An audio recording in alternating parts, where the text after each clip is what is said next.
For 10, 11, 12, we're going to use this top diagram right here. First one, BFE is a right angle. It looks like it might be a right angle, but from the given information, I cannot determine, so the answer is no. I am told that AE and EB are congruent. That's what those marks mean. The angles AED and BEC are congruent. But again, the information doesn't lead me to that BFE is a right angle. Similarly, if I look at AF and FB, again, might look congruent, might not, but is at that midpoint without knowing that they are congruent. I don't know for sure. No, it can't be assumed. And finally, AEF, which is this angle right here, and BEF, which is that angle right there, are congruent. Not enough information again. So no. 13 through 16 actually use this picture. 17 is separate. We'll draw another picture for 17. If I look at number 13, we're looking for the intersection. So where do they cross? And this image has a little bit of vagueness to it. I would accept two answers here, and my hope is that you see this image as one of two ways, and again, either way is okay. If you see the line GF, that end line, is kind of coming out of the image, out of the picture, then you're going to see that intersection with the plane be just one single point, E. I believe that's the answer on the answer key. However, if you see that line N as lying on the same plane as ABCD, then you're going to see it differently, and you're going to see every point on that line is a point of intersection, so we would just go with the whole line.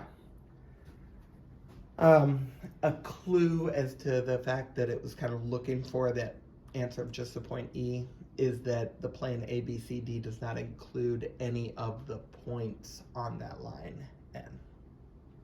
Just throwing that out there. But again, I think either answer is very defendable.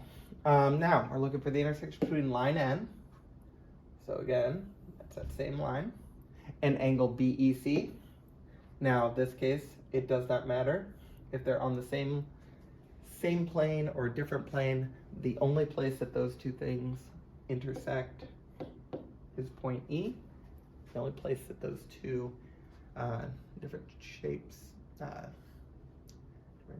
different types, the angle and the line intersect is just point E, sorry.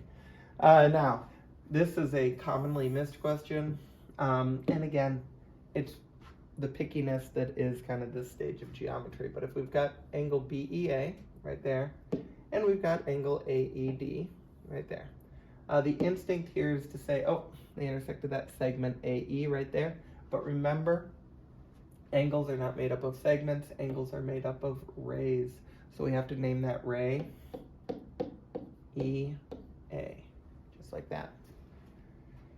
And finally, with this image, we've got, I'm going to clear out the picture, we've got AC and EG right there.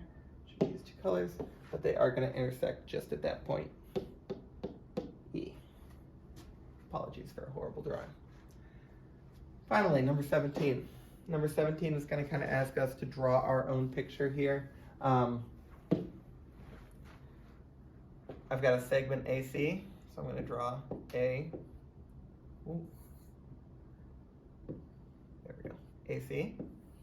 And then I'm told that V is the midpoint. So I'm going to drop V right there, make it look like the midpoint so that my picture kind of matches the information. I know the whole thing from A to C is 30x minus 30. And I know that just this one little piece from A to V is 6x plus 12. Kind of the instinct here is to say, okay, VC, I don't know it, so let's call that Y. We can't use X again, obviously. We don't want to do that, though. We want to introduce as few variables as possible. So in this case, since V is the midpoint, that means that AV and VC are congruent or the same. So I'm going to call this other side VC 6x plus 12.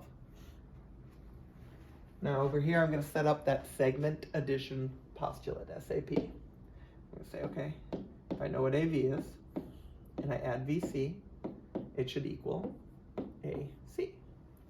And since we know what AV is, 6x plus 12, and we know what VC is, 6x plus 12, it equals what AC is, 30x minus 30.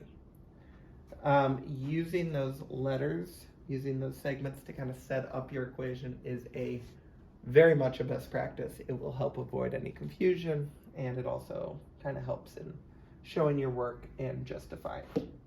6x and 6x gives us 12x, 12 and 12 gives us 24. Equals 30x minus 30. The rest of this problem is just an algebra problem. I'm going to move my x's to the right to keep things positive. End up with 18 x's. Add that 30. We get 54. 18x equals 54, so that means that x is equal to 3, because 3 times 18 is 54. Instinct, again, is to stop, because we found what x was. And last year in geometry, it was all about solving for x. Last year in algebra, it was all about solving for x. So this year in geometry, we're going to use that x to do something else. In this case, it's to find out what VC is. VC is 6x, which we now know is 3, plus 12. 6 times 3 is 18, plus 12 is, not 18, sorry, 30. And so my answer for VC is 30. Might be helpful to throw in VC